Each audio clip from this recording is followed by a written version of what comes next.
The rain came down hard on Edgewood Avenue, not the soft kind, the kind that means something. A black Harley sat dead on the wet asphalt. Expensive, barely ridden, engine cold. The woman beside it didn't move, didn't dial her phone.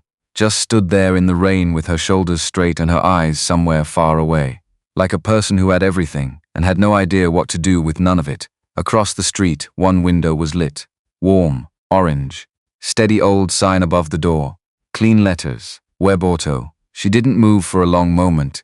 Then slow, she crossed the street. Inside that garage, a man was wiping down a wrench he had no reason to be holding. He didn't know she was coming. He didn't know that $50 was about to change everything. The door knocked. He opened it. The garage was quiet at 11 o'clock. Not peaceful quiet. Not the kind you choose. The kind that just sits there after everyone else has gone home, and the day is done, and you are still standing in the middle of it wondering what to do with your hands. Darnell Webb stood at his workbench with a crescent wrench he had no reason to be holding. Not working. Just holding it. 2 years ago today, he had sat in a hospital room and held someone's hand through the worst thing, and come out the other side, and kept moving. He was still moving. He just didn't always know in which direction. Webb Auto sat on Edgewood Avenue in Atlanta, Georgia. 2 service bays, a small waiting area with 3 plastic chairs and a coffee maker that worked most of the time. The walls told the story of 6 years without anyone having to explain it. Customer thank you letters written on notebook paper, some with careful cursive, and some with the blocky print of a person who didn't write often, but meant every word. A child's crayon drawing labeled Mr. Darnell's garage in uneven letters. A Georgia State Inspection certificate from 2019, and one photograph near the door to the back office. Darnell at 28, standing beside a red Chevelle, his arm around a woman with a wide smile and natural hair pulled back in a twist. She was laughing at something outside the frame. Her name was Dina. She had been 30 years old when she died, breast cancer. Stage 3, then 4. 14 months from diagnosis to the last night. Darnell had taken every shift he could during the day, then sat beside her hospital bed at night. He learned the names of her medications. He learned which nurses were kind and which were just doing their jobs. He learned how to braid hair because Dina wanted Zora's hair done right, even on the days she was too tired to lift her arms. He learned what it meant to love someone past the point of hope and keep going anyway. The last night, she had gripped his hand tight. Her voice was almost gone, but she was clear. She had always known how to be clear when it mattered. Don't forget to love yourself again. That was what she said. He couldn't speak. He had kept the first promise, teaching Zora to be kind every single day, in every small way that added up to a life. The second promise was still outstanding. He knew it. He thought about it on nights like this one, standing in the garage with no reason to be there except that it was easier to be here than anywhere else on the anniversary of the worst day. He set the wrench down, looked at the photograph. Dina laughing at something he would never know. He turned off the light and went home. The mornings were different. They had their own shape, their own specific weight, and that weight was not heavy. 6 o'clock, coffee, black. 2 cups because the first one was never enough. Then pancakes in the shape of hearts, because Zora had asked for them when she was 4 years old, and he had never once considered stopping. She would sit at the kitchen table with her legs swinging and tell him about her dreams before he could even ask. Daddy, I dreamed Mama taught me how to make biscuits. She said you burn everything you bake. He laughed. His chest got tight for just a second, but he laughed. She wasn't wrong. He always said Zora was 7 years old, 2nd grade at Parkside Elementary.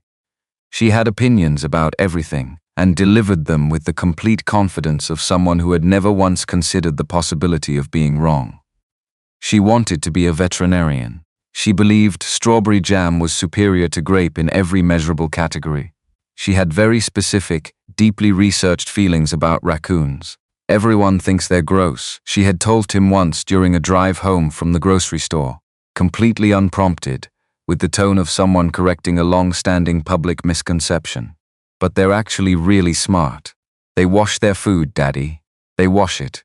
He had said that was interesting. She said it wasn't just interesting. It was evidence. He didn't push back on that. Zora had her mother's wide smile and her father's steady eyes.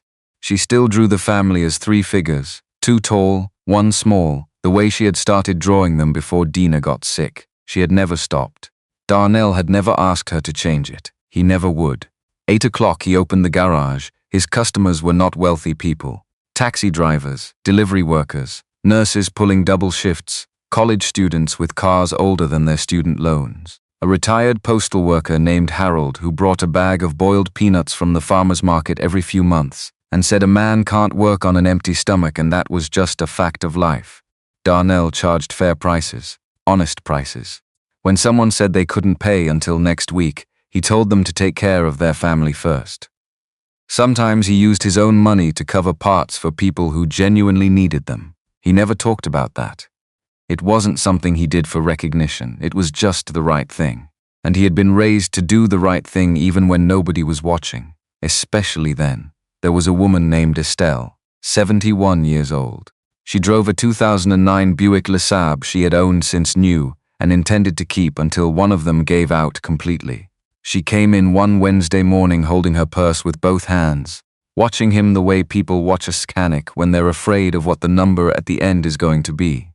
He looked at the car, found the problem, fixed it. When he handed back the keys, he told her the price. She looked at him like he had made an arithmetic error. That's it? That's what it costs, but the dealer told me it would be. He looked at her directly. That's what it costs, Miss Estelle. Not $1 more. She stood there for a moment. Then she counted out exact change, handed it over carefully, and left without saying anything else. She came back 2 months later with her neighbor's car. That was how it worked. That was how it had always worked. The trouble arrived on a Thursday morning before the garage was even open.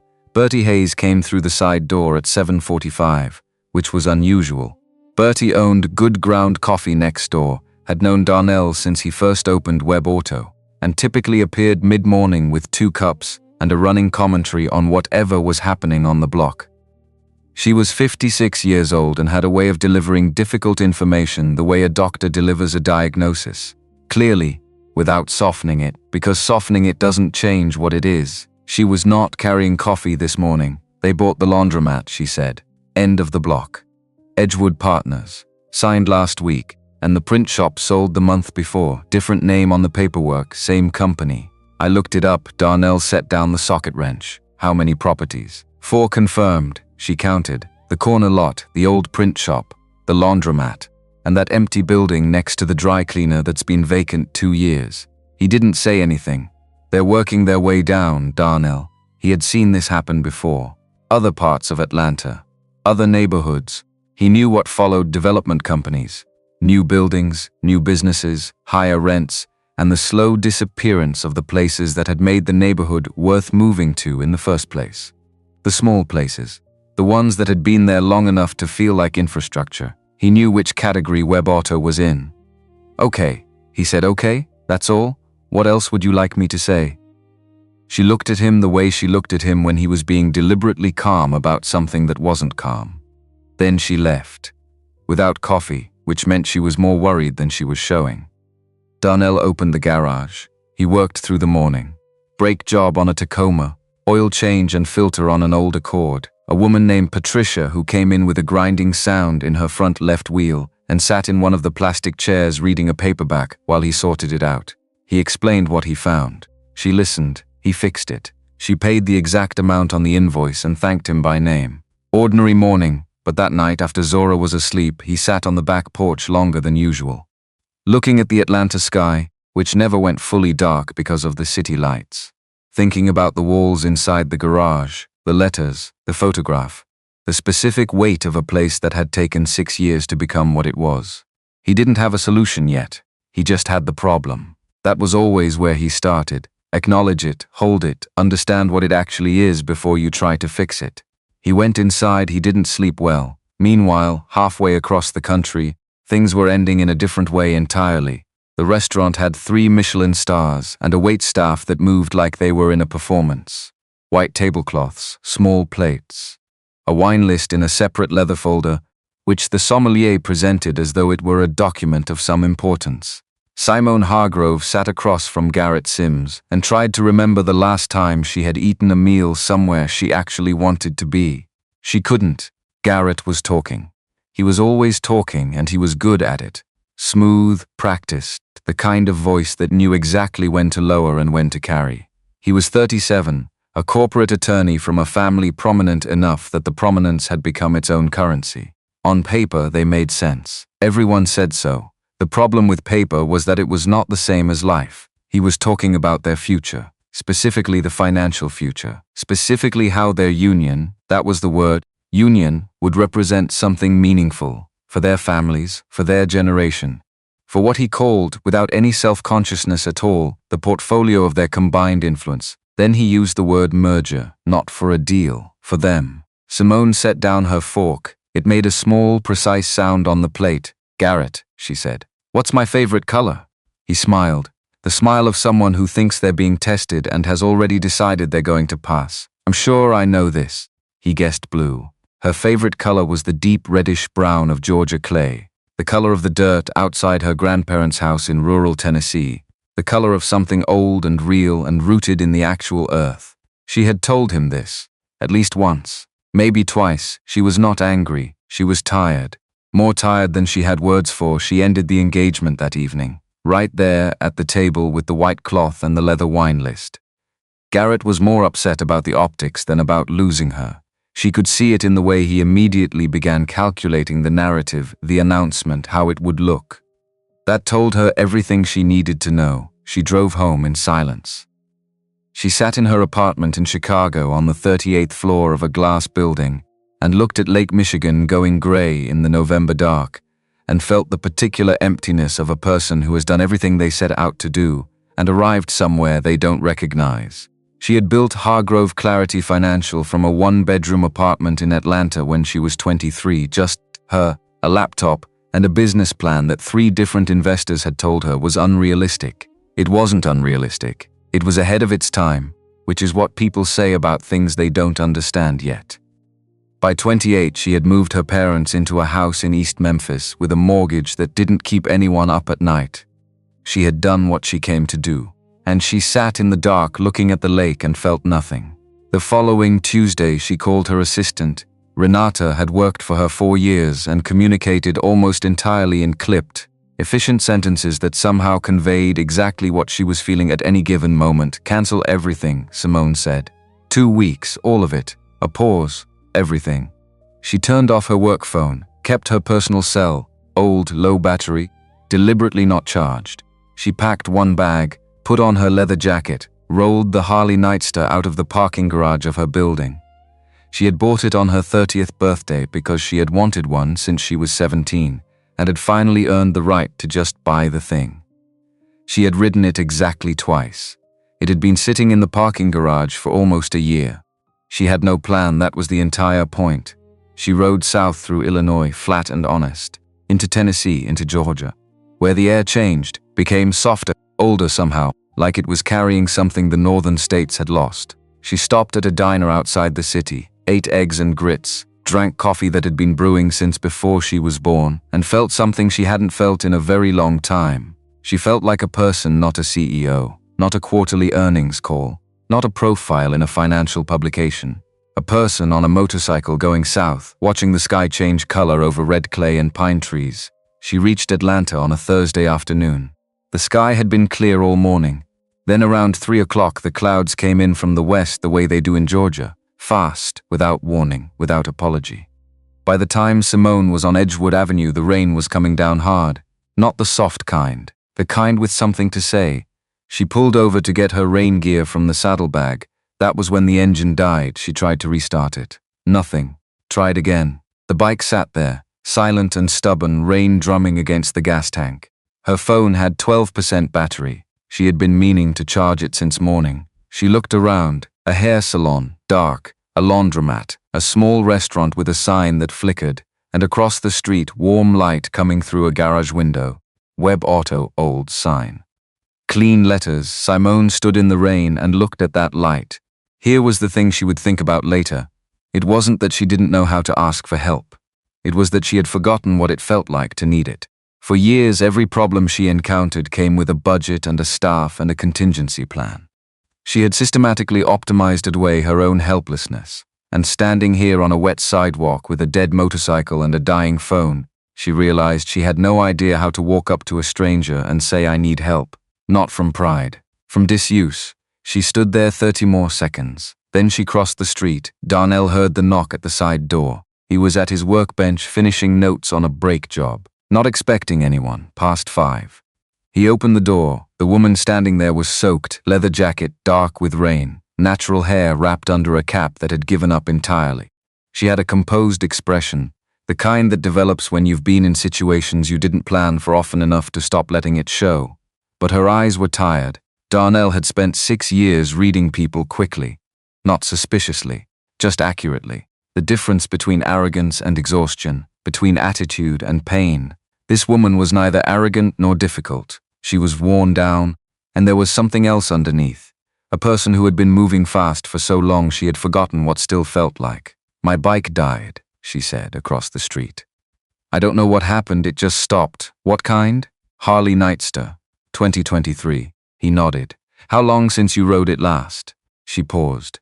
"About 8 months." He picked up his jacket. "Come on, let's look at it." He pushed the Harley across the street himself. She offered to help and he let her, because she was clearly the kind of person who needed to be doing something rather than standing to the side watching.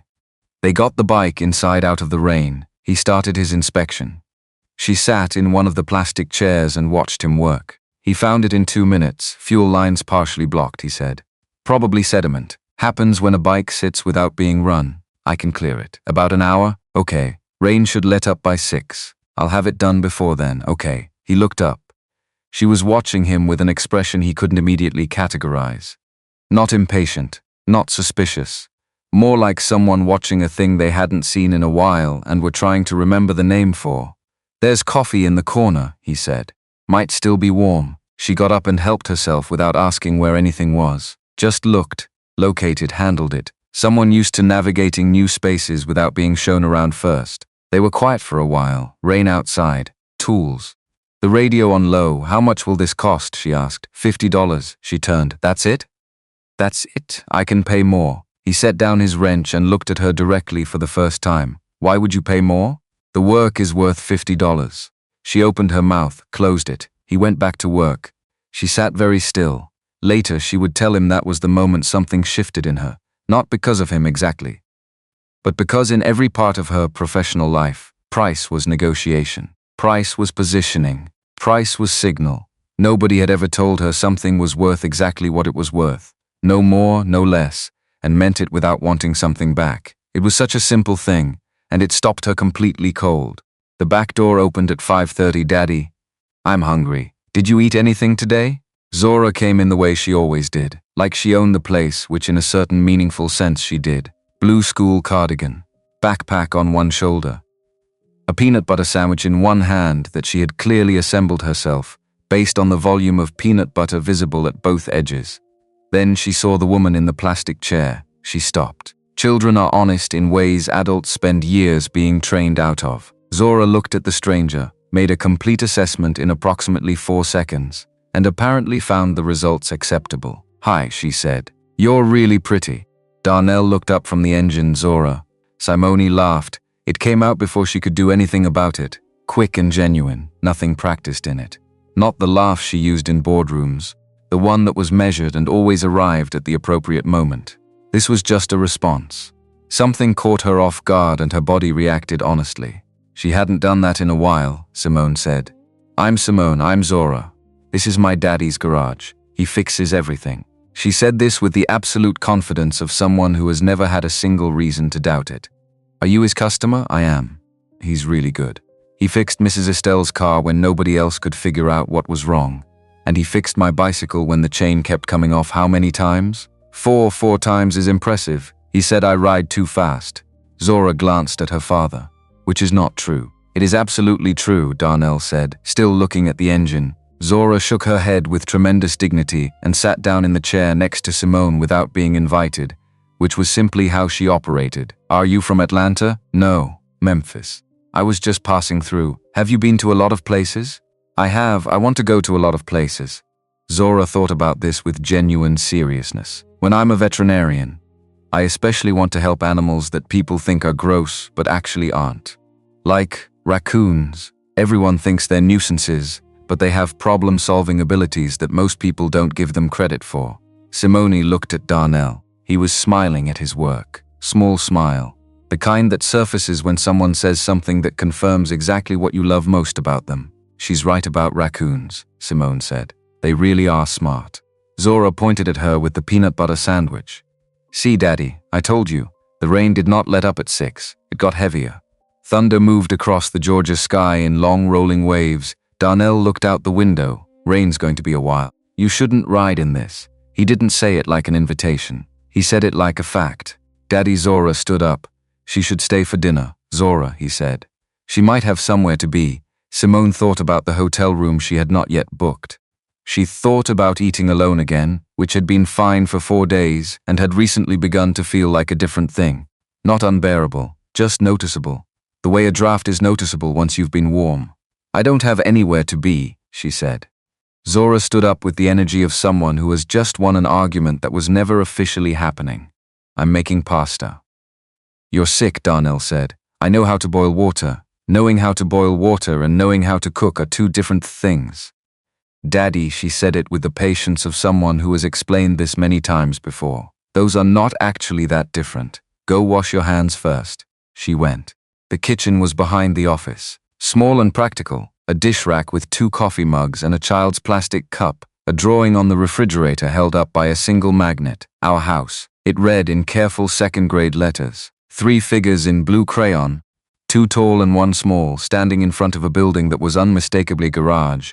Simone looked at that drawing while Darnell cooked. He made spaghetti.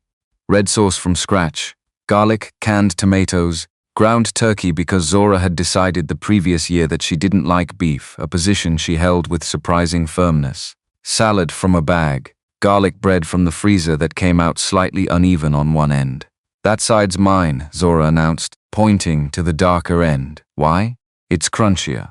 Darnell put the darker piece on her plate without comment. Simone noticed that he had moved a stack of folders and a parts catalog to make room for a third-place setting. He did it without mentioning it, without making her feel like she was taking up space that wasn't hers. He just cleared it and set the plate down. A man who made room for people, not with announcements, just with action. Dinner was loud in the way Zora was loud, filling every available space with something worth listening to. She had recently discovered that octopuses had 3 hearts and blue blood, and she felt strongly that this information should have reached her sooner. 3 hearts, she told Simone. 3, and the blood is actually blue, not dark blue. Blue, I know. Zora stopped. Fork halfway to her mouth. You already knew? I read a lot. Daddy reads a lot too. She looked at Darnell. Did you know about the blue blood? I did. How come you never told me? You never asked about octopuses before. Zora considered this carefully. Fair, she said, and went back to her pasta. Simone looked at Darnell across the table. He caught her eye. Something passed between them in that moment. Not romance, not yet, just recognition. 2 people who had both been carrying something heavy for a long time and had unexpectedly ended up at the same table. What do you do? Zora asked Simone. For work, I work with computers. Kind of like building things, but with code instead of tools. Zora nodded slowly. Like how Daddy builds things with his hands. But you build things you can't see. Simone blinked. That's exactly right. I might do that. Zora considered the possibility seriously. After I'm a veterinarian, maybe I'll build computer things for animals. Animal health technology, Simone said. That's a real field. Companies are building devices right now to monitor animals' health, heart rate, movement, hydration. Zora's eyes went wide. Right now? Like currently? Currently, she turned to Darnell. Daddy, can I do that? You can do anything you set your mind to. After you finish 2nd grade, I'm almost done with 2nd grade. After you finish it completely, she turned back to Simone. I'm almost done, she said.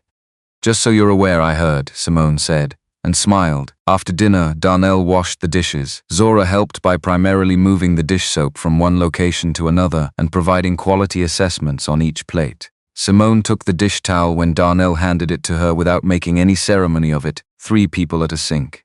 Rain still outside. Zora narrating. That one has a spot. It's a shadow. It looks like a spot. He held it up to the light. Shadow, spot. He dried it again. Zora looked satisfied. Simone would think about that moment later. Many times. Not because anything important was said. Nothing was. 3 people doing dishes in a small kitchen while rain hit the windows.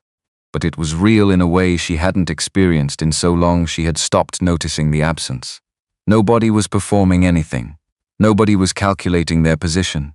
Nobody was thinking about how they were being perceived. She could not remember the last time she had been in a room where that was true. The bike was ready by 7:30. Darnell walked her through what he'd done, explained the blockage, the clearing process, what to watch for. He told her to run the motorcycle at least 30 minutes every 2 weeks if she wasn't riding regularly. Don't leave the tank on empty in storage, he said. A little fuel in the line keeps sediment from settling. Simone filed it away. Thank you. Really? She handed him $60. He counted out 10 and gave it back. 50, he said. You're serious, the work was $50. She put the 10 in her jacket pocket. Outside, the rain had finally stopped. The air smelled like wet pavement and something green underneath it. Atlanta at night, amber light, distant traffic, the city doing what the city does. Simone put on her helmet. Threw her leg over the bike. Simone, she turned. Zovra was in the garage doorway with Darnell's hand on her shoulder. Are you coming back tomorrow? Zora asked, no calculation in it, no strategy. Just a 7-year-old who had enjoyed an evening and wanted it to continue. The uncomplicated honesty of a child who had not yet learned to be careful about wanting things out loud. Simon sat on her idling Harley. She thought about the hotel room with no reservation. About the nothing waiting for her tomorrow. About a small kitchen and a dish that might have been a shadow and the realest conversation she'd had in months with a child who wanted to build technology for animals. Maybe, she said. Zora waved. Darnell nodded once. Simone pulled out onto Edgewood Avenue. She found a hotel 4 blocks away, checked in, sat on the edge of the bed, did not turn on the television, did not open her laptop, did not reach for the phone with 2% battery left in her jacket pocket. She sat in the quiet of a hotel room in Atlanta, Georgia, and listened to the last drops of rain coming off the awning outside her window. She thought about $50, about a man who charged exactly what things were worth and nothing beyond that. About a kitchen table with 3 place settings and a drawing on a refrigerator and a child who drew her family the same way every time. About what it felt like to be in a room where nobody needed anything from her. For the first time in a very long time, Simone Hargrove did not feel empty. She went back the next day. She told herself it was to check on the bike, make sure it was running correctly after the fuel line work. This was not entirely a lie. It was just not the whole truth. And somewhere in the back of her mind, in the place where she kept the things she wasn't ready to say out loud yet, she already knew the difference. She had always known the difference. She had just stopped paying attention to it, until now. She came back the next morning, and the morning after that, and the one after that. She told herself different things each time. First day, the bike. Second day, she wanted to walk Edgewood Avenue, get a feel for the neighborhood. Third day, she stopped pretending entirely and just showed up at 9 o'clock like she had somewhere to be, which, for the first time in a long time, she did. Darnell was always already working when she arrived. Engine in the bay, radio on low, coffee made. He didn't make any production of her coming through the door, just nodded. Went back to what he was doing. Left a mug on the edge of the workbench where she could reach it without having to ask. She noticed that the mug was always in the same spot. He never mentioned it. She never thanked him for it. Some things work better when nobody names them. She started asking questions on the second morning. Not polite questions, real ones. About what he was doing under the hood and why. About which problems presented one way and turned out to be something else entirely. Darnell answered the way he did everything, fully, without talking down to her. Without the particular weariness some people develop when they've explained a thing more than twice, and stopped caring whether anyone actually understood. He was a good teacher, patient without being slow. He let her figure things out when she was close and only stepped in when she was genuinely stuck. Every problem has a source, he told her one morning. He was tracing a slow oil leak on an older Camry, running his fingers along the gasket line the way you read something important. People want to fix the symptom, change the oil, add a stop leak product and call it done. But if you find the source, he pressed his thumb against the seal, found exactly where it had begun to give. The symptom goes away on its own. Simone stood beside him with a flashlight. She was quiet for a moment. That's not just about cars, is it? He looked at her sideways. It's about cars, but he was almost smiling. Almost. She bought 3 books on automotive mechanics that week and read them at night in her hotel room, which she had extended day by day without examining too carefully what that meant. She came in each morning with specific questions, the kind that told him she had actually done the reading, not just skimmed for keywords. He noticed. She could tell he noticed, though he didn't say so directly. "You learn fast," he said one morning. He had just correctly identified a failing alternator on a Civic that had come in for what the customer believed was a battery problem. "I've had good teachers," she said. In other fields, he handed her the diagnostic reader without comment, but he was smiling for real that time. The afternoons were different. Zora came home from school, and the energy of the entire garage shifted. She was a small person with an enormous gravitational field. Every room she entered organized itself around her, and she expected this and accepted it as the natural order of things.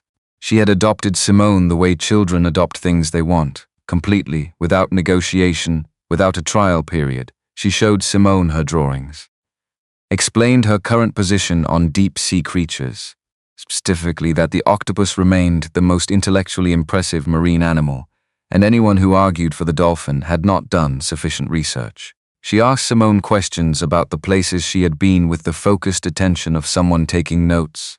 "Did you see mountains? On the way down? Some. The Appalachians. Are they big?" "Big enough. They're old mountains. They've had a long time to settle." Zora thought about this with genuine seriousness. "I want to see old mountains. You should. One day you should see all of them." A pause. Then, without any particular setup, "Will you take me?" That question landed quietly. Zora had asked it the way she asked everything, directly, without filter, without any hidden calculation behind it. She was not trying to create pressure. She was a child who liked Simone and thought the logical next step was to go see old mountains together.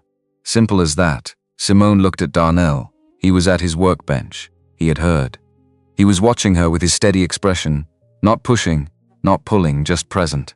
Waiting the way he waited for everything, without urgency, without pressure. "Maybe someday," Simone said carefully. Zora seemed satisfied with this and went back to her drawing. But something had shifted, quietly, the way a compass needle moves when it finds north, not dramatically, just with a kind of inevitability. The evenings had their own rhythm now. Darnell cooked. Simple things made well, nothing elaborate, nothing that required an audience. Simone began bringing something each time, a bag of groceries, a pie from the bakery on Flat Shoals that Zora had mentioned once in passing, a jar of good honey from a farmer's market she walked to on Saturday morning. Nothing extravagant. Just the contribution of someone who wanted to belong to a routine and was feeling her way into it carefully. After Zora went to bed, Darnell and Simone sat on the back porch. The neighborhood went quiet at that hour. Highway in the distance, music drifting from somewhere down the block. The Atlanta night settling around them, warm even in October, the city glow turning the sky its permanent amber. They talked about things that mattered, not heavily, just honestly. The way people talk when they've decided without saying so to stop performing for each other. He told her about Dina. Not the grief specifically, or not only that, but who she was, her laugh. The way she had been fiercely certain about small things. How she believed the quality of a person's character showed most clearly in how they treated people who couldn't do anything for them. "She would have given you a hard time," he said one evening. "About what?" "About the bike sitting in a garage for 8 months. He paused. "She believed you should use what you have. She said neglect was just slow disrespect." Simone sat with that. "She sounds like she was right about most things. Almost everything," he said, which was occasionally annoying, and also the best. Simone talked about Memphis. Her parents, her mother Linda, who took 2 buses to her night job cleaning office buildings downtown. Her father James, who did electrical work wherever he could find it. She talked about building Hargrove Clarity in a 1-bedroom apartment in Atlanta at 23. Just her, and a laptop and a business plan. 3 investors had called unrealistic. It wasn't unrealistic, she said. It was ahead of its time, which is what people say about things they don't understand yet, Darnell said. She looked at him. "Did you always know it would work?" "No." She was quiet a moment. "I just knew I couldn't stop. There's a difference." He nodded like he understood that from his own experience, in a different form. "You ever think about whether it was worth it?" he asked. "All the time. But I never know how to answer. Worth it compared to what? I don't have a version of my life where I didn't build it." "Maybe that's the answer," he said. "You didn't have a version where you didn't do it, so you did it, and now you're here." He paused. "Maybe the question isn't whether it was worth it. Maybe it's what you do next. Simone didn't say anything for a long moment. I don't know what I do next, she said finally. That's the most honest thing I've said in months, he nodded. That's a good place to start. On the fourth morning, Bertie appeared. She came through the side door at 10:15 with 2 cups from good ground, and the specific expression she wore when she was observing something she had opinions about and was deciding whether to share them. She set the cups on the workbench corner. Simone was leaning over an engine with a flashlight. Darnell was beside her explaining something about a timing belt. Neither of them looked up immediately. Bertie stayed long enough to see what she needed to see. Then she left without saying a word. When Darnell reached for his cup later, she was already gone. She had left a sticky note folded under the handle. Haven't seen you look like that in 2 years. Don't mess it up. He read it once, write it again, folded it carefully and put it in his shirt pocket, said nothing, kept working. The envelope arrived on a Tuesday. Darnell found it on the workbench when he opened up that morning. Professional letterhead, his full name typed correctly, return address, Edgewood Partners. He left it there for 3 days. Just left it sitting on the corner of the workbench, walked past it every morning, every evening, told himself he was waiting for the right moment, which was not entirely true. The truth was he didn't know what he was waiting for, only that he wasn't ready, and he had learned over the years to trust that feeling until it changed. On the 3rd day he opened it, $2.4 million. He read the number, read it again, set the letter down on the workbench and looked at the walls of his garage. The thank you letters. One from a woman named Claudette who had written 3 paragraphs about how he had explained her transmission problem, so clearly she finally understood what she'd been paying for all these years. One from a teenager named Marcus who had come in with his mother's car and left knowing how to check his own oil. Notes on notebook paper, on the backs of receipts, on a card with a drawing of a wrench on the front that someone's kid had made. Zora's crayon drawing of the building, updated recently to include a small figure in the window that she said was Simone, though it looked like everyone else. The photograph of Dina laughing at something outside the frame. Then he looked at the floor. This floor. This specific concrete. He remembered the afternoon Dina had driven over on her lunch break 14 months into their marriage. She had pulled into the bay, gotten out of her car, and looked at him with an expression he had never seen on her face before. I have something to tell you, she said. And then she told him. He had sat down on the floor right there. On the concrete, in the middle of the workday, surrounded by tools and the smell of motor oil.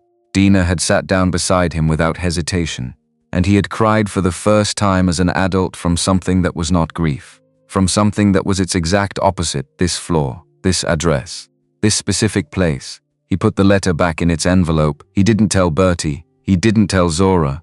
He didn't tell Simone, who was due to arrive in 2 hours and who he had started listening for in the mornings. The sound of her car pulling up, the particular way she knocked on the side door, even though it was always open. He wasn't ready to say it out loud. Because saying it out loud would make it a decision, and he didn't know yet what he wanted to decide. And that uncertainty, for a man who had always known what things were worth, scared him more than the number itself. He put the envelope in his shirt pocket, where it stayed. The 6th day was a Friday. Zora was at the workbench in the corner, teaching Simone to draw, which in practice meant Zora drawing, and Simone attempting to copy her with results that were, charitably, a work in progress. Zora was being diplomatic, barely. You're holding the pencil wrong. I've been holding pencils my whole life, and yet. Zora gestured at Simone's drawing with the serene candor of someone who has not yet learned to soften a critique. Simone looked at her drawing. Then at Zora's fair, she said. Darnell was at the far bay working on a transmission, radio on low. The afternoon was warm for October.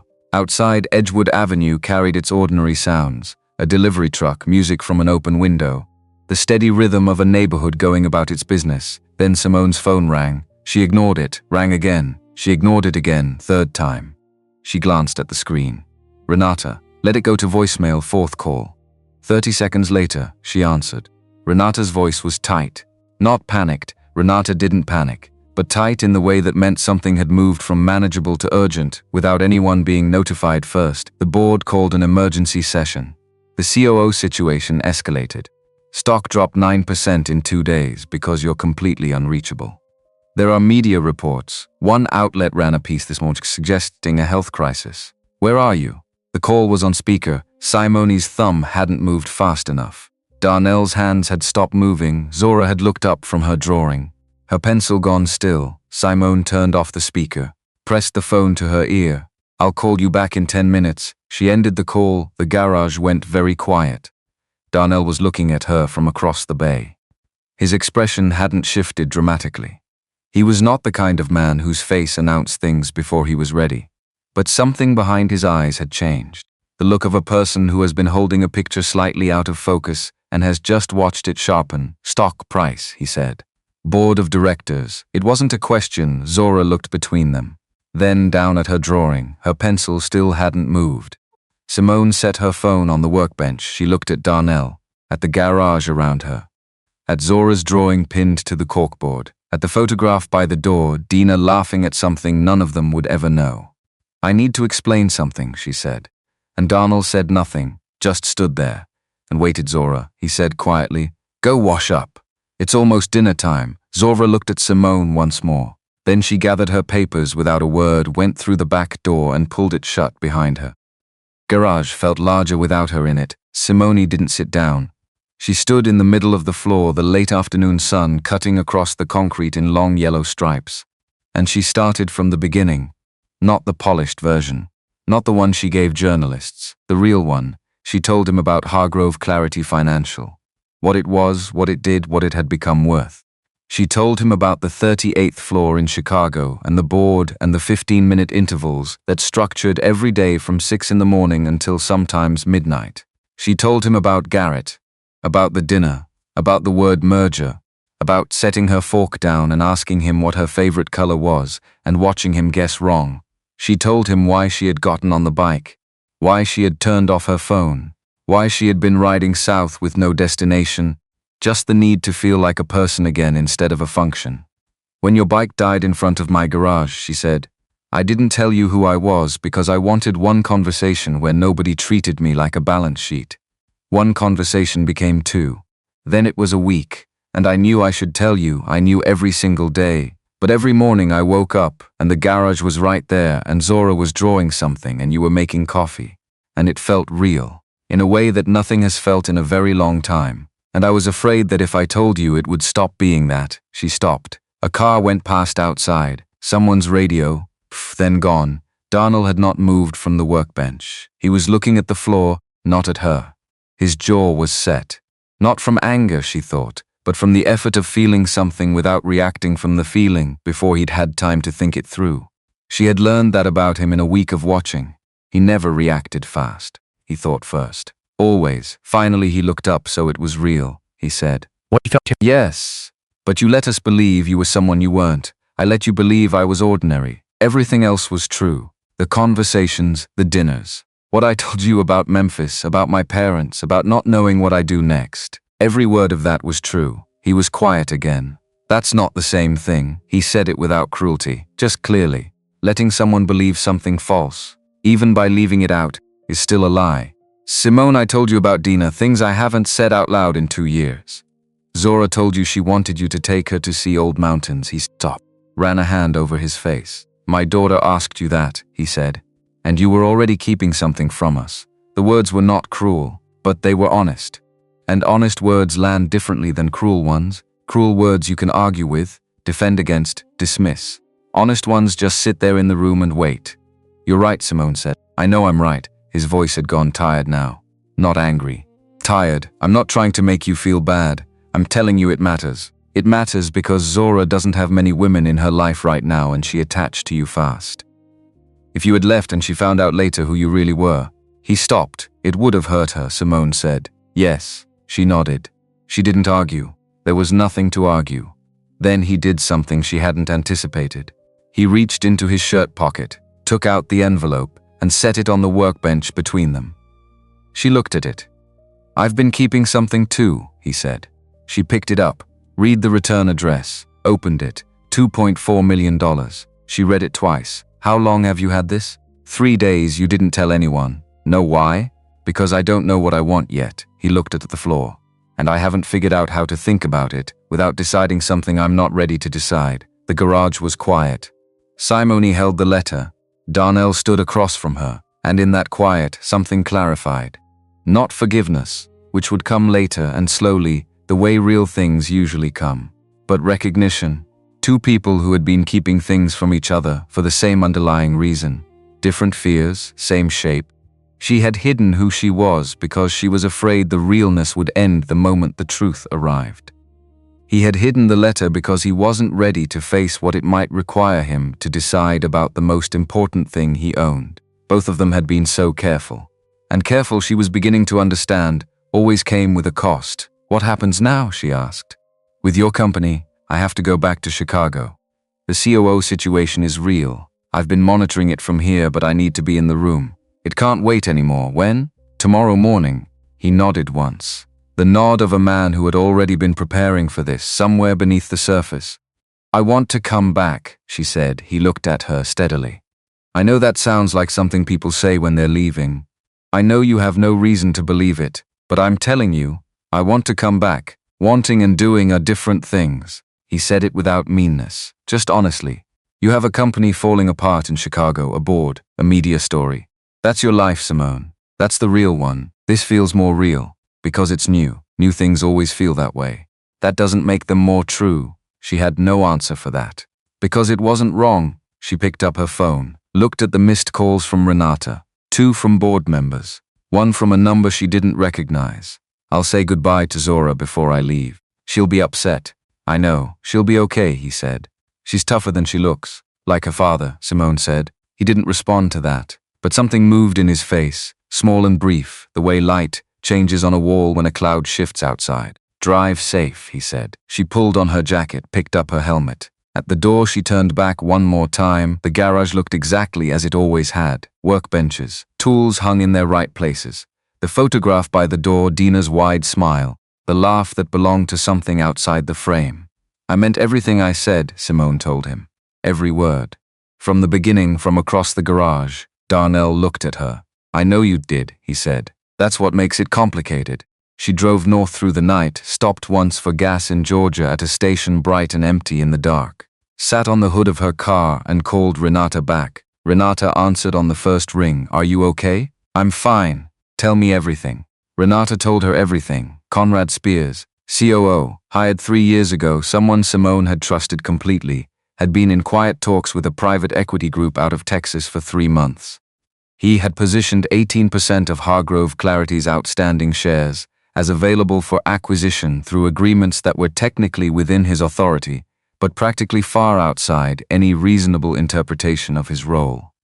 If the deal closed, Simone would still hold the largest single block of shares, but the balance of power would shift.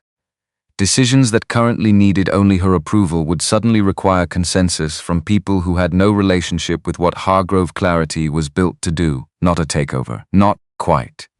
The beginning of one. He's been planning this for 3 months, Simone said at least. Maybe longer. Who else on the board knows? Audra suspects. She's called me twice this week. 2 others are waiting to see how it lands. Simone looked at the highway stretching north into the dark. Steady and purposeful. I'll be in Chicago by morning. Set up a call with Audra at 8. Get me everything Conrad has filed in the last 6 months. Every signature, every authorization. Already done, Renata said. I was waiting for you to come back, thank you. Don't thank me. Just fix it. She got back in the car, she drove north. She fixed it in 4 days. Conference rooms and phone calls, and the kind of careful, precise conversations where the wrong word can cost you everything you spent years building. She was calm. She was surgical. She documented and presented and said exactly what needed to be said, and nothing beyond it. Conrad Spears resigned on the 3rd day quietly, with a severance agreement that described nothing of what had actually happened. Standard practice. She hated it. She accepted it because the alternative was a legal battle that would take 2 years and damage Hargrove Clarity more than the man had. The stock recovered by Friday. The board sent a collective email. Strong demonstration of leadership under pressure. Simone read it in her office on the 38th floor. Lake Michigan gray and wide through the window. She turned her chair away from the view. On her desk sat a ceramic mug she had bought at a gas station in Georgia. Cheap, printed with a faded highway scene. She had grabbed it on impulse in the dark at 2 in the morning. It looked completely out of place among the clean lines and expensive furniture of her office. She kept it there. The office felt different now. Not the office itself. Nothing had changed. Same glass, same view. But she moved through it differently. Like someone returning to a place after a long absence and noticing for the first time which parts of it actually belonged to her, and which parts she had simply inherited along with everything else. She worked. She had always been good at working. But at night, after everyone else had gone, she sat at her desk and opened her personal laptop and wrote, not reports, not strategy documents, letters to Zora. She didn't send them. She wasn't sure exactly why she was writing them. She just opened the document and wrote freely, the way she had in college, when she wasn't thinking about how anything sounded. Dear Zora, I've been thinking about what you said about octopuses. I looked it up again and you're right about the 3 hearts. But I also found out something else. When an octopus swims, 2 of its hearts stop beating. It can only move forward by temporarily shutting part of itself down. I thought about that for a long time. I miss your drawings. I miss your theories. I miss the way you say fair when someone makes a point you can't argue with. I miss your father's porch. She closed the laptop, opened it again. I'm coming back, she typed at the bottom. I just need to figure out how 3 weeks passed. She knew the exact count because she had been keeping track without deciding to. Which told her something she was not quite ready to say out loud yet. She had not called. He had not called. This had felt, at first, like the right thing. 2 adults who had said what needed saying, giving each other room to process it. She had things to handle. He had things to figure out, except she thought about the garage every day. The bench with the letters on the wall. The kitchen table with 3 place settings. The back porch at night and the particular quality of the silence between them. Not empty, not uncomfortable, just full of something that didn't need to be named. She thought about the letter in his shirt pocket. She thought about Zora and she didn't call. Because Darnell had been right and she knew it. Wanting and doing were different things. Calling too soon would prove nothing. And she had spent enough of her life trying to prove things, so she waited. Worked, wrote letters she didn't send. Kept the ceramic mug on her desk where it had no business being, in Atlanta. Darnell carried the Edgewood Partners envelope in his shirt pocket. He had not told Bertie the number. He told her one morning that he'd received an offer and that he was thinking. She had set down her cup, looked at him and said, you know where you stand on this. You've always known. He hadn't argued, 'cause she wasn't wrong. He told himself he was thinking. What he was actually doing was sitting with it, holding the weight of it. Waiting for the right understanding to surface the way it always did if you didn't rush it. 3 other garages on the block had sold in the past year. Harold's operation had moved to Decatur. Ray had retired. Calvin was working out of his cousin's place now. None of them had bad reasons, nobody blamed them. The block was changing, that was simply the truth. And Darnell was not a man who needed things to be different from what they were before he could deal with them. He just needed to understand what staying would actually require. The second letter arrived on a Wednesday, not another offer. A notification. Edgewood Partners had finalized purchase of the 3 adjacent properties. Plans had been filed with the city for a mixed-use development. Construction expected to begin in the spring. Their attorney would like to schedule a meeting within 2 weeks to discuss the remaining parcel on the block. The remaining parcel, that was how they described Webb Auto. A parcel, Darnell read that word 3 times. He closed the garage at 3 in the afternoon.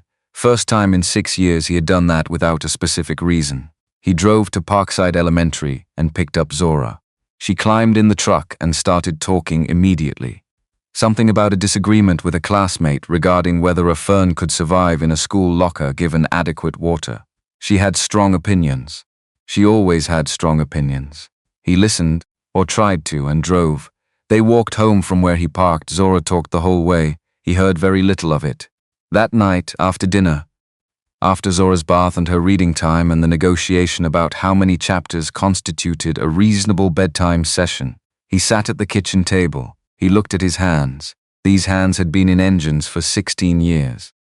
They had learned compression ratios and what a bearing sounds like before it fails and the difference between a problem that announces itself and one that waits.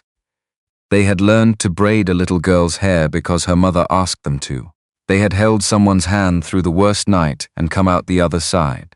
They had always known what to do. He had no idea what to do now. He sat there for a long time. He did not go out to the porch. The porch felt different lately. Not empty the way it had been after Dina. He had learned to live with that kind of empty, had made a kind of peace with it. This was a different feeling, the feeling of a space that knew something was missing that hadn't been missing before. He was still sitting there when the bedroom door opened at 9 o'clock, small feet on the kitchen floor. The scrape of a chair, Zora sat down across from him in her pajamas. Light blue, small elephants printed across the fabric, hair loose from its braids. She folded her hands on the table exactly the way he folded his when he was about to say something he had thought about carefully. She looked at him. He looked at her daddy. She said, "Yeah. Do you think Mama would be sad that you're lonely?" He was quiet for a moment. "I'm not lonely." She looked at him with 7-year-old patience, the kind that has not yet learned to be polite about what it sees. "You are sometimes," she said. "I can tell. You get quiet in a different way." He looked at his daughter, 7 years old, seeing everything. He could have said he was tired. Could have said he was working through a business problem, which was true enough to pass. Zora was 7. She would have accepted a reasonable explanation, but she had her mother's eyes, and Dina had never once in their marriage let him get away with a reasonable explanation when the true one was sitting right there at the table. "You should go to bed," he said. "Okay." She stood. "But Daddy," "Yeah." She looked at him very directly. "I think she'd want you to be happy." She went back to her room. He listened to the door close, sat in the kitchen for a long time after that. Refrigerator humming, highway in the distance.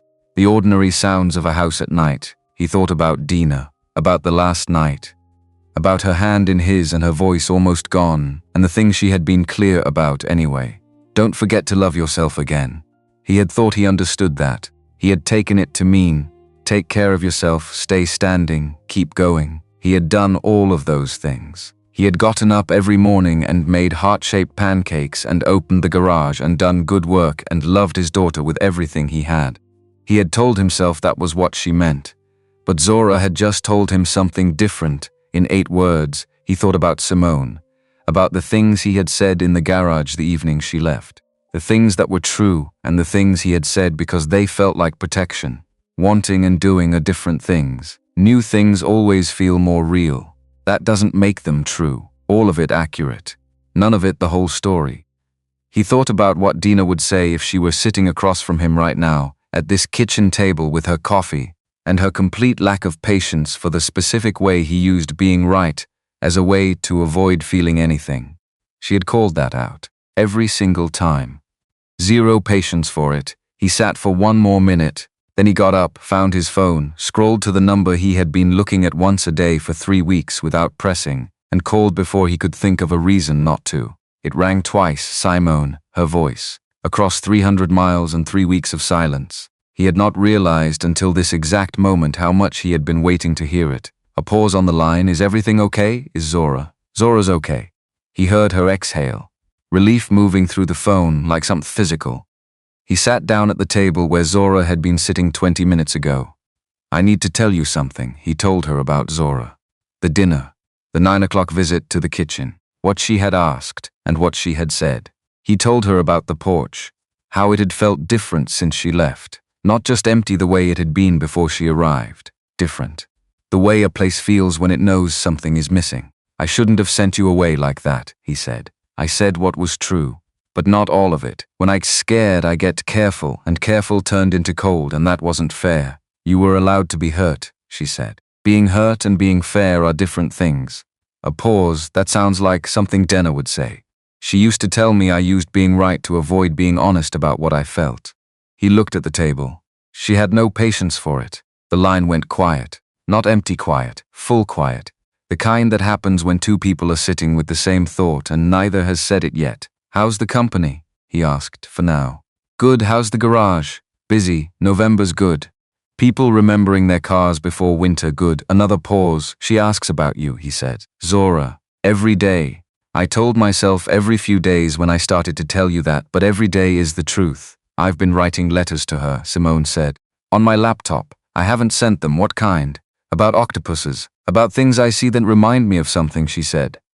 She stopped. "About missing the porch," he exhaled slowly, something releasing. "You can send them." She'd like that. Would you read them? Probably. If that's okay, she said. The line stayed quiet for a moment. Not uncomfortable. It felt like the porch had felt, something to rest in rather than fill. Come back when you're ready, he said. Not because of the company or a crisis, just because you want to. He heard her breathing on the other end. The distant sounds of Chicago around her. Okay, he said, just okay. But this time it meant something different from silence. It meant the door was still open.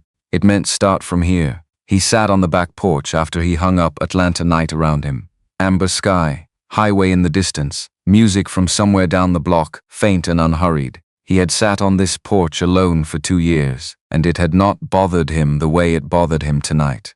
Which meant something had changed. He knew what it meant. He was done pretending otherwise. She drove, not rode. Drove. 7 hours south on the interstate with a bag in the back seat and a box on the passenger floor she had packed the night before. She told herself she wasn't overthinking it. That was not entirely true. She had taken things out of the box and put them back. Stood in her Chicago apartment at 11 o'clock at night holding a book about deep-sea creatures, asking herself if this was too much. It was not too much. It was a book about ocean animals for a 7-year-old who had strong opinions about marine biology and deserved to have them taken seriously. She put it in the box. There was also a jar of sourwood honey from a roadside stand she had passed in Georgia 3 weeks ago on the way north. She had stopped on impulse, bought it without a clear reason, and it had been sitting on her kitchen counter in Chicago ever since. Every time she looked at it, she thought about garlic bread that came out uneven on one end, and a little girl who immediately claimed the crunchier piece without hesitation. Not from an airport shop. Not wrapped in cellophane with a price tag that announced it was a gift. Something real, from a specific road, bought because it meant something she wasn't ready to name yet. She called Darnell when she was 45 minutes out. I'm almost there, she said. I know, he said. How? Zora's been watching the driveway since 7 this morning. It's 11:30. I know. Simone looked at the road ahead. Georgia on both sides now. Red clay and pine trees and the November sky doing what it does in late fall, going big and pale and wide like it has room to breathe. She drove the last stretch without the radio. Just the road. Just the particular feeling of moving towards something instead of away from it, which turned out to feel completely different from anything she had been doing for the past several years. She pulled into the lot at Webb Auto, and Zora was on the front step, not in the driveway, on the step. With her notebook open in her lap, positioned at the exact angle that gave her a clear sightline down the street in both directions. All approaches covered, 7 years old. Strategic. When Simone's car turned in, Zora looked up. She did not run. She stood, tucked the notebook under her arm, and walked to the car with the measured, deliberate pace of someone who understood the significance of a moment and was not going to diminish it by sprinting. She had her father's sense of occasion. She knew when something mattered. Simone got out. Zora stopped in front of her, looked up, just looked for 1 full second, the way she assessed things she was deciding about. Then she put her arms around Simone's waist and pressed her face into the front of her jacket, and held on. Simone held her back. Neither of them said anything for a long time. Some things communicate better without words, and this was one of them. A child who had missed someone, and a woman who had not realized until this exact moment how much she had missed the child back. Darnell was in the garage doorway, rag in his hands, the way he always was. He looked at Simone over Zora's head. Simone looked back. He nodded once. She nodded back. There was still a conversation to be had. Still distance to cross. Things unsaid and a foundation that needed to be built honestly, the way real things get built. Brick by brick, showing up every day, not rushing what needed time. Both of them knew that. They were adults. They understood that the feeling of something is not the same as the structure of it. But that was for later. Right now, Zora was pulling her toward the garage by the hand, talking at full speed about something she had drawn, and Simone let herself be pulled without resistance. The drawing was an octopus, technically, 8 arms, which was accurate. 3 hearts labeled in careful print, blue blood colored in with a ballpoint pen because, Zora explained without being asked, she didn't have the right shade of blue in her colored pencils, and markers were too thick for the level of precision this particular document required. 3 hearts, Zora said. Labeled, see? I see that. Very thorough. I drew it for you, while you were gone. Simone looked at it for a moment. Then Zora pushed a stack of papers across the workbench. I drew a lot of things while you were gone, 15 or 20 drawings. Animals mostly, a raccoon in what appeared to be a scientific setting, several dogs in various stages of veterinary examination, a detailed deep-sea scene with creatures that suggested extensive research, a few cityscapes in crayon from what could only be a child's imagined version of Chicago. Very tall buildings, very blue sky, one building inexplicably on fire in the corner in a way that Zora did not explain and Simone decided not to ask about, and then one that made Simone go still, Web Auto, drawn from the front, the sign above the door in careful letters. 3 figures in front of the building, 2 tall, 1 small. She looked at it for a long time without speaking. You can keep that one, Zora said, specifically that one. The one with all 3 of us. Simone picked it up carefully. Thank you, she said. She meant it in the way you mean something when the thing it represents is larger than the words available for it. After lunch, Darnell made sandwiches. Zora narrated the construction of her own with the focus of someone overseeing a critical project. Zora went next door to Good Ground Coffee to help Bertie with what Bertie called the afternoon inventory, and what was actually an arrangement to give the adults time alone. Darnell and Simone sat in the garage, not working, just sitting. The afternoon light came through the high windows, long and gold, the way November light does when it decides to make an effort. The garage was quiet in the chosen way, the comfortable way. He put the Edgewood Partners envelope on the workbench between them. He had carried it in his shirt pocket for weeks. She recognized it immediately. I've been thinking, he said. She waited, not about whether to sell. That's settled. He looked at the walls. The question is what staying actually requires. Because there's a difference between refusing an offer out of stubbornness and building something that can hold its ground. One is just pride. The other is a plan. She nodded. You've been working through this a while, since before the second letter. He paused. You know about the second one? She shook her head. He told her. The notification that arrived after her phone call, not another offer, but something more pointed. Edgewood Partners had finalized purchase of the 3 adjacent properties. Construction on a mixed-use development set to begin in spring. Their attorney requesting a meeting within 2 weeks to discuss the remaining parcel on the block. The remaining parcel, he said. That's what they called it. She looked at him. That's what made you close early that afternoon. Yeah, he looked at the floor. It's one thing to be offered money. It's another to be described as what's left. The garage was quiet. I just didn't know where to start, Art, he said. With figuring out how to hold it, Simone set her hands flat on the workbench. Then let's start, she said. They started with the records that evening. 3 nights at the kitchen table with the files Darnell had kept since opening day. Every invoice, every receipt, every customer ledger organized by year in labeled folders, the handwriting slightly different in the early years, quicker, less settled, and steadier as the years went on. 6 years of documentation. Every one of them clean. Simone went through it methodically. She had read hundreds of businesses through their paperwork over the years. She knew what health looked like in a file and what trouble looked like, and she knew what something genuine looked like when she was sitting in front of it. This was genuine. 6 years of a man doing exactly what he said he would do, every single time, with no audience and no fanfare. You've always kept them this way? From the beginning? His father's words came out of him without effort. Run a clean shop and keep clean records, he said. Nobody can tell you anything, smart man. He had a lot of those. She looked up. He was watching the table, not her. Something in his face was open in a way that was different from before she had left. A door that had been stuck for a long time and had decided to move. She went back to the files. What I'm looking at, she said, is 6 years of documented service to this community. A business that charged honest prices, kept honest records, and served people who didn't have a lot of other options. She turned a page. That's not just a compelling story. That's exactly what the Atlanta Small Business Preservation Fund was built for. He looked at her. You know about that program. It wasn't a question.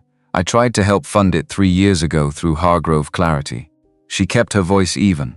The initiative didn't come together the way I hoped at the time, but the program is active and well capitalized, and Web Auto qualifies, not marginally. Clearly and strongly, he was quiet. I'm not writing a check, she said, before he could form the thought. That's not what I'm offering. I know which doors to knock on. That's all. The doors only open because of what's in these folders. You built this. I'm helping you show it to the right people. He looked at the 6 years of files spread across his kitchen table, then at the refrigerator. Zora's drawing still there, held by a single magnet, the house with 3 figures, the magnet slightly tilted. Okay, he said, just okay. But he meant it completely. The call with Yolanda Reese happened the following Saturday morning. Yolanda specialized in adaptive preservation. Buildings that got to remain themselves while becoming more useful to the communities around them. She had worked with the city on similar projects and had the energy of someone who had spent 2 decades fighting for spaces that deserved to survive and had won enough of those fights to believe it was worth continuing. She came to the garage with a measuring tape, a notebook, and the focused attention that makes people feel their space is being taken seriously. 2 hours walking every inch, measuring, photographing, asking Darnell questions about his vision with the directness of someone who had learned that vision mattered as much as square footage. What do you want this to be? Not what it is. What you want it to become? Darnell didn't rush the answer. The same thing it already is, he said. But with more reach, she waited. People come in here and they don't know what things cost, he said. They've been told wrong numbers for so long they've stopped trusting their own judgment. He looked at the second bay. I explain things, I always have. What the part does, why it failed, what a fair price actually is. He paused. Single mothers who've been overcharged for years because nobody ever showed them what to ask. People who just inherited a car and don't know where to start. Young guys who want to learn and don't have anyone to teach them. They would come. If there was a real place for them to come to, Yolanda was writing. You're already doing this, she said, every day, without a name for it. This is building structure around something that already exists. He looked at the second bay, it's underused. 2-3 days a week at most, training bay. She was already sketching in her notebook. Saturday morning classes, basic automotive maintenance, open to the community. She looked up. There's vocational grant funding specifically set aside for this kind of programming in this district. I've worked with 2 other businesses in the corridor who went through the same process. Darnell looked at Simone. She kept her expression even. This was his decision. She had promised herself she wouldn't steer. He looked back at the space around him. The walls with their letters. The photograph near the door. The second bay with its underused lift and the folding chairs he sometimes set out when multiple customers were waiting. Says me the details on the grant, he said. The Preservation Fund application went in on a Friday afternoon. Simone helped with the language. The sections requiring community impact framed in terms a municipal review board would find compelling. Darnell provided everything else. 6 years of records, every receipt, every invoice, the customer letters from the wall that he carefully removed, photographed, and returned to their exact positions. There's an irony here, Simone said one evening, working through the documentation checklist. What's that? Your father told you to keep clean records so nobody could tell you anything. And those same records are now the evidence that might save the garage. He was quiet a moment. He would have liked that, he said. Tell me about him. He set down his pen. Mechanic first, then his own shop. Small place, nothing elaborate. He looked at the table. He used to say the most important work in the world is the work nobody photographs. Simone stopped writing. She sat with that for a moment. That's it, she said. He looked at her. That's what this whole place is. Those letters on the wall, 6 years of fair prices. That drawing on your refrigerator. She looked at him directly. Your father named it. You've been living it. He looked at the walls. Clean records, he said quietly. To himself mostly, yes, she said. He picked up his pen. They finished the application. Around this same time, 3 weeks after Simone returned to Atlanta, she made a decision about Hargrove Clarity, not impulsively, not from exhaustion. She had been thinking about it since Chicago, turning it over the way she turned over everything that mattered, carefully, from multiple angles, making sure she understood what she was actually deciding before she decided it. She was not walking away. That was not who she was, and it was not what the company deserved. What she was doing was different. She called Audra on a Tuesday morning. Audra had been ready for this conversation for at least 2 years. Anyone paying attention knew it. Audra had the judgment, the relationships on the board, and the particular kind of steadiness that running a company day to day actually required. The difference between them was not ability. It was what each of them was built for. The restructuring was announced the following week. Audra became CEO. Simone moved to chairwoman. She kept her equity, kept her vote on major strategic decisions, kept the long horizon thinking that the demands of the CEO role had always crowded out. The daily machinery, the quarterly calls, the relentless operational weight of it transferred to someone who could carry it with both hands. The response was what she expected: admiration from people who understood what she was doing, skepticism from people who thought stepping back meant stepping down. Several headlines that missed the point, a few that didn't. A reporter called Renata asking for comment. Renata relayed the request. Simone thought about it for 20 seconds. Tell them the company is in excellent hands and I am exactly where I'm supposed to be. Renata paused. That's it? That's it. She could hear Renata smiling through the phone. Good, Renata said. Simone found an apartment on Flatsholes Avenue the following week. 7 minutes from Web Auto by car, 12 on foot, which she did most mornings when the weather held. The apartment was small and furnished simply. Nothing particular about it, except a window that faced east and caught the morning light at an angle that made the whole room go gold for about 40 minutes after sunrise. She put the ceramic Great Smoky Mountains mug on the windowsill. She put Zora's drawing of the 3 figures on the refrigerator with a magnet. It was the first thing she had put on a wall in her own space in years. She stood and looked at it for a moment after she pressed the magnet flat. 2 tall figures, 1 small, Web Auto in careful letters above them. She left it exactly where it was. The Preservation Fund called on a Thursday afternoon in late November. Darnell was under a truck when his phone buzzed on the concrete. He rolled out, Atlanta area code he didn't recognize. He answered, he listened, he sat up slowly, full approval, historic commercial landmark designation, documented service to working-class residents of the Edgewood Avenue corridor. Those were the exact words. He called Simone. She answered on the second ring. We got it, he said. She exhaled. Not quietly, just fully, the way you breathe out when something you've been holding can finally be put down. Full amount. Full amount. Historic designation.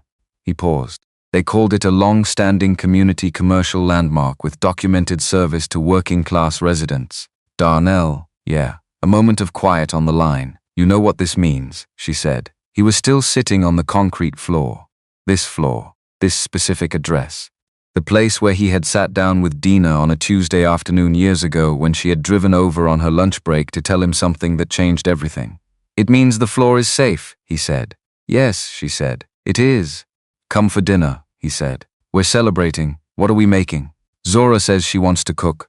Last time she cooked, we had scrambled eggs at 8 in the evening. It's a special occasion, Simone laughed. Genuine, unguarded, caught off guard by him again. I'll bring the honey, she said.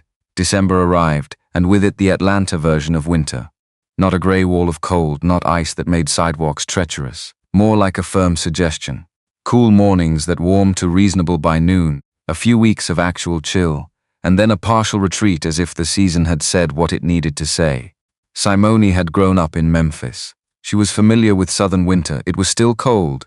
She said this to Darnell one morning in his kitchen, wrapped in the heaviest thing she owned. It's 42 degrees, he said.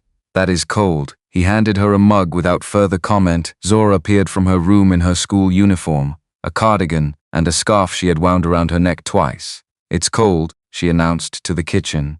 Darnell looked at both of them standing there bundled against 42 degrees. I live with 2 people who think this is cold, he said. With the patience of a man who has accepted his circumstances. This is my life now. Get a warmer jacket, Zora advised him seriously. Then went to find her shoes. Simone caught his eye over the rim of her mug. He was smiling. The full one, the one that took over his whole face. The one that didn't arrive often but was worth waiting for every time. Your life, she said quietly. He looked at her. Yeah, he said. My life. Nothing else was required in that moment. No speech, no formal acknowledgement. Just 2 people standing in a small kitchen in December, drinking coffee, listening to a 7-year-old in the next room, explain to her backpack why it needed to accommodate more things. And that being precisely enough, January came cold and clear. The permits for the second bay renovation were finalized in the first week. Construction scheduled for late March, after the last of the cold weather.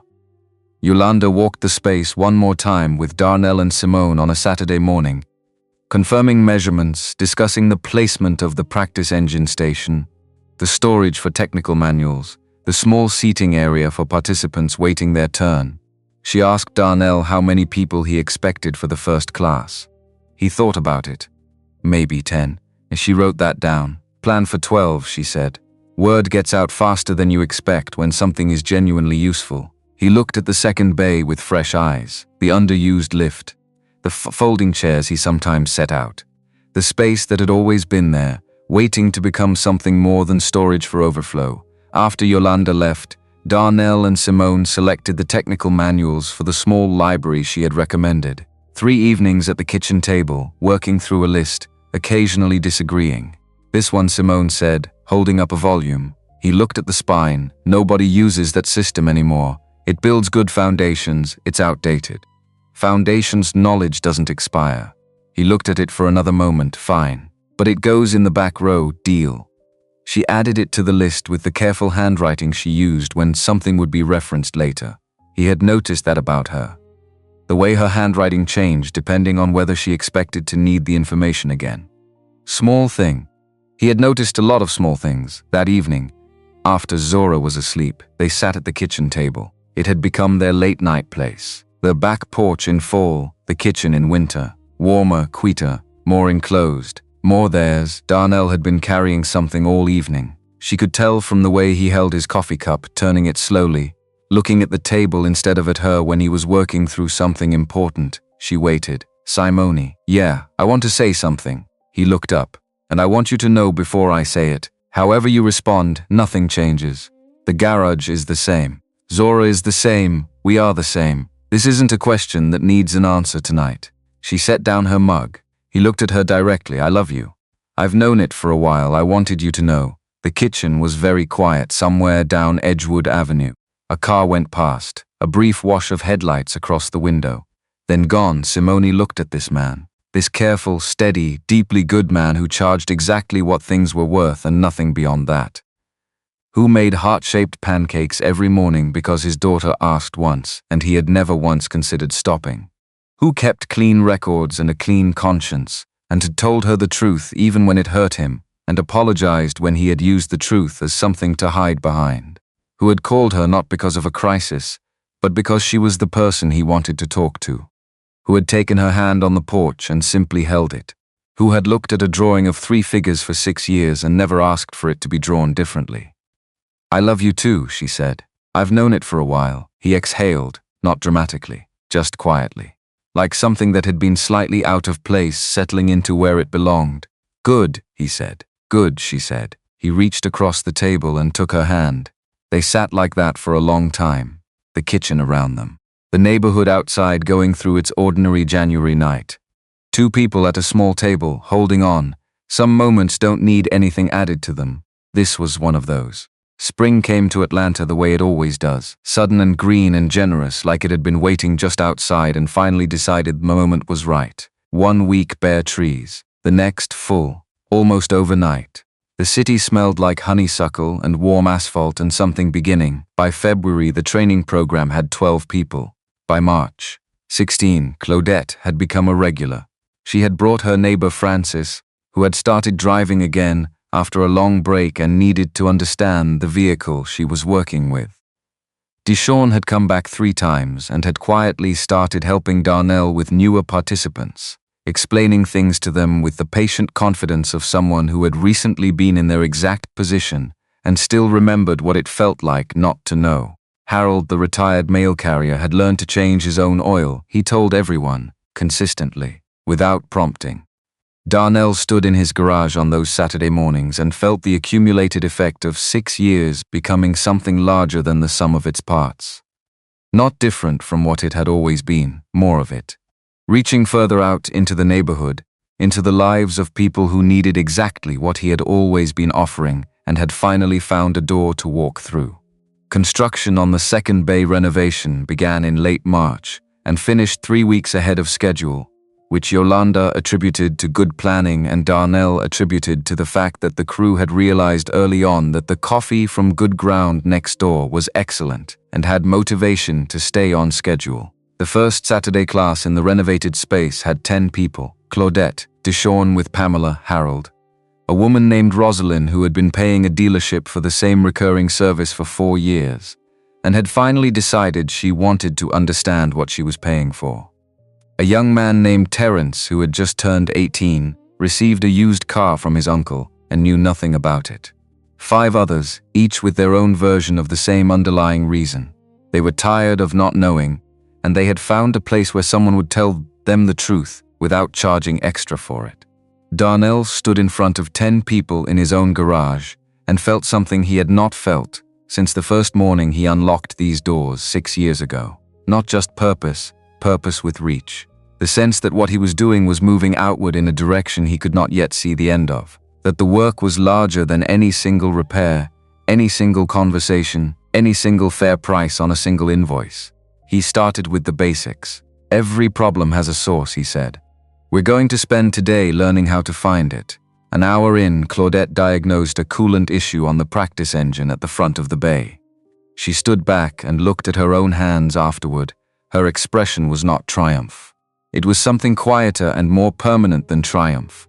The face of a person who has just discovered they are more capable than they were told. That the knowledge had been available all along. That nobody had ever thought to offer it. Darnell looked toward the back wall. Simone was there, arms folded. Watching, she had helped build the curriculum, the structure of the sessions, the progression, the materials. She had done that work seriously and carefully. But on the day itself, she had taken a position at the back of the room and stayed there. She understood what this was for him. She understood that some things need to belong to the person who built them. He caught her eye. She nodded. Small and certain, he turned back to the class because the work continued. It always continued. That was the whole point. 2 weeks before the wedding, Bertie appeared at the garage door at 7 in the morning with a legal pad and an expression that communicated she had been planning this for considerably longer than anyone had authorized. I'm handling the flowers, she said. We didn't. I know. She opened the legal pad. Also the cake. Also the lighting. Don't argue with me about the lighting. I've known where every outlet in this building is for 6 years. Darnell looked at Simone. Simone looked at Darnell. Okay, he said. Good. Now tell me what you want this place to look like. The evening before the wedding, the garage was transformed. LED strings ran from the rafters in careful rows, the light falling soft and even across the concrete floor. Georgia wildflowers filled every available surface. Old coffee cans, mason jars, 2 mismatched vases Bertie had carried over from her own back cabinet, the smell of motor oil underneath all of it, which somehow made everything more honest. Made it exactly what it was and nothing it wasn't. A garage, loved into something else. Zora stood in the middle of it and turned in a slow circle. It looks like the kind of place where something important happens, she said. Darnell looked at his daughter. It always has been, he said. She considered this, nodded once. Fair, she said, and went to find her flower basket. The morning of the wedding, Linda and James Hargrove arrived from Memphis. Linda wore a yellow dress she had told Simone about on the phone 3 times in the preceding weeks. James wore a dark suit and moved with the deliberate pace of a man who took important days seriously. Because this was one. Linda walked into the decorated garage and stopped, completely still. Looking at the lights overhead, the wildflowers in coffee cans, the guests already gathering, Estelle in her church hat, Harold in a press shirt that still had fold lines in it, Claudette beside Francis, Deshawn and Pamela, Rosalind and Terence from the Saturday class. Others who had become something closer to community than customers over the years. Linda put her hand over her mouth. Simone went to her. Linda took her daughter's face in both hands the way she had done when Simone was small, and something had been hard and she needed her mother to simply see her. Not fix it, not explain it, just see her. Baby, she said. You look like yourself, not like the magazine profile, not like the woman on the 38th floor of a glass building in Chicago. Not like the person she had been performing for years without fully realizing how long she had been doing it. Like herself. I am, Simone said. Linda held her close. The way a mother holds a daughter when she has been quietly hoping for something and watching, and finally at last it has arrived. James found Darnell near the workbench. The 2 men stood together without preamble. James looked around the garage with the unhurried attention of someone who has spent his life building things, and therefore knows how to read how other people build them. What they valued, what they were willing to let be imperfect, and what they weren't. Clean shop, James said. Thank you, Darnell said. James looked at the photograph on the wall. Dina laughing at something outside the frame. You keep her up, always. James was quiet a moment. Then, a man who honors what he loved is a man who knows what love is worth. Darnell looked at him.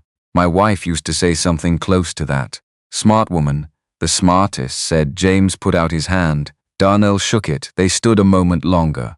Two men of similar quiet and similar build, and no need for more words than had already been said. Because some things are fully communicated in a handshake between people who are paying attention. The ceremony was short. They had written their own words. Neither of them wanted something borrowed. What they had was specific and earned, and it required language that matched it. Zora stood between them. She had asked to, and neither had said no.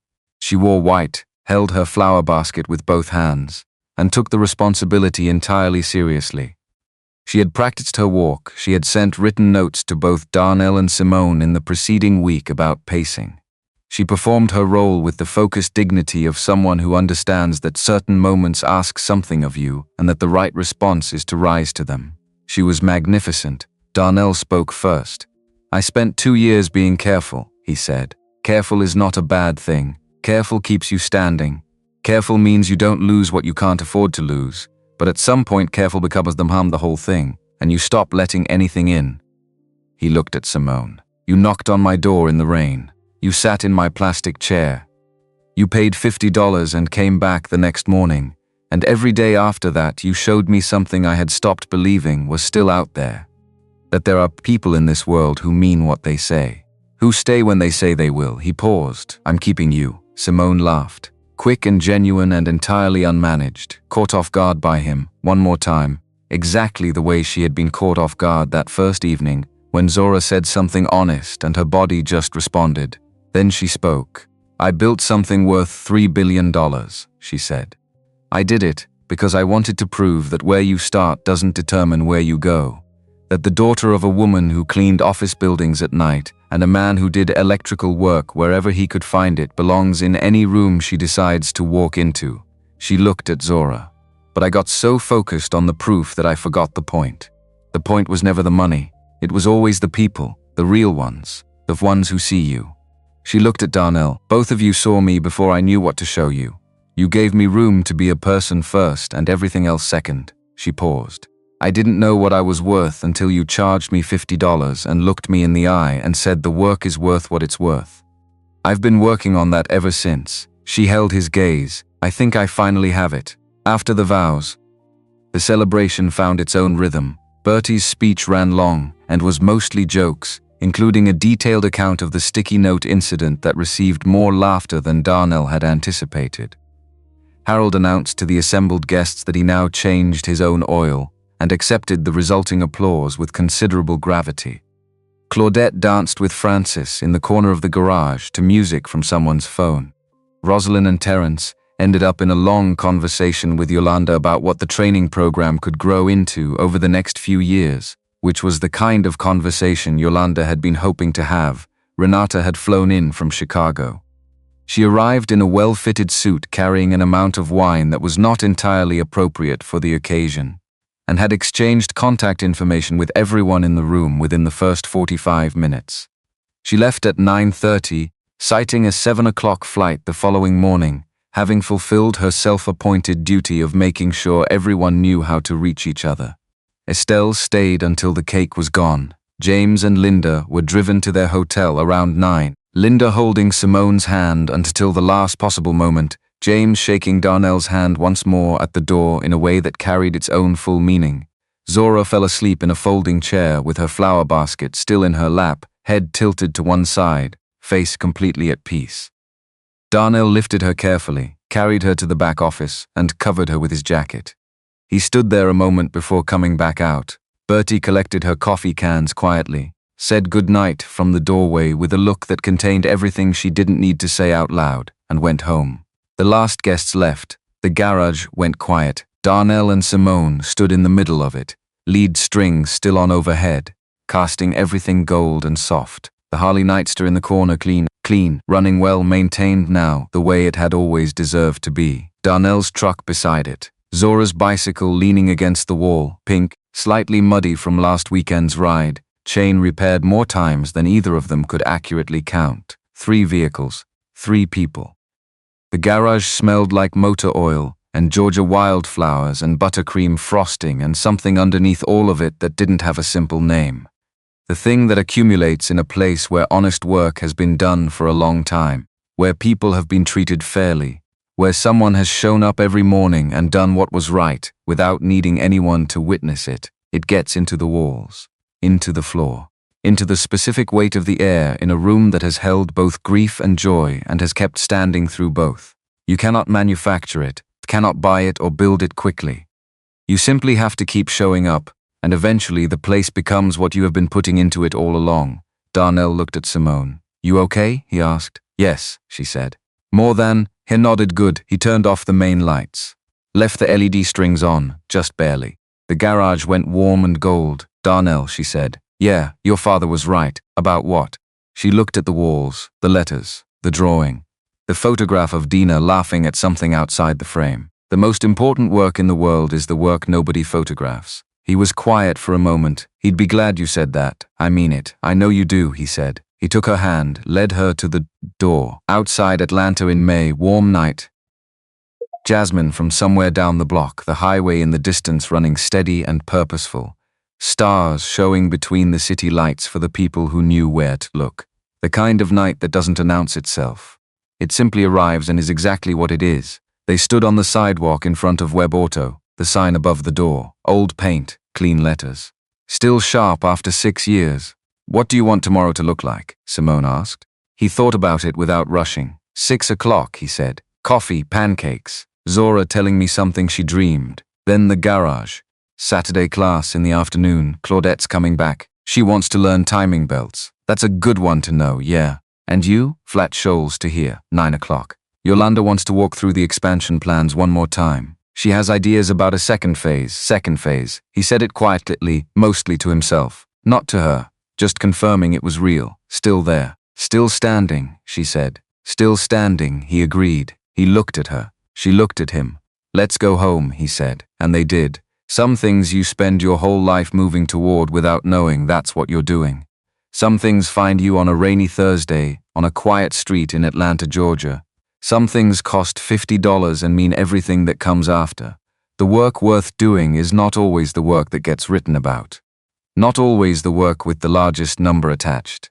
Not always the work that earns a profile or a headline or a seat at a table somewhere that matters to the people who keep track of such things. Sometimes it is a garage on Edgewood Avenue, a child's drawing held to a refrigerator by a single magnet, coffee made before anyone asked for it, a photograph on a wall of someone laughing at something outside the frame, someone who asked one thing of the person she loved most, at the very end, when she had almost no voice left to ask it with. Don't forget to love yourself again, and 2 people who chose every morning to show up, to stay. To mean what they said and say what they meant and build something honest out of whatever the day brought. That is the whole thing, all of it.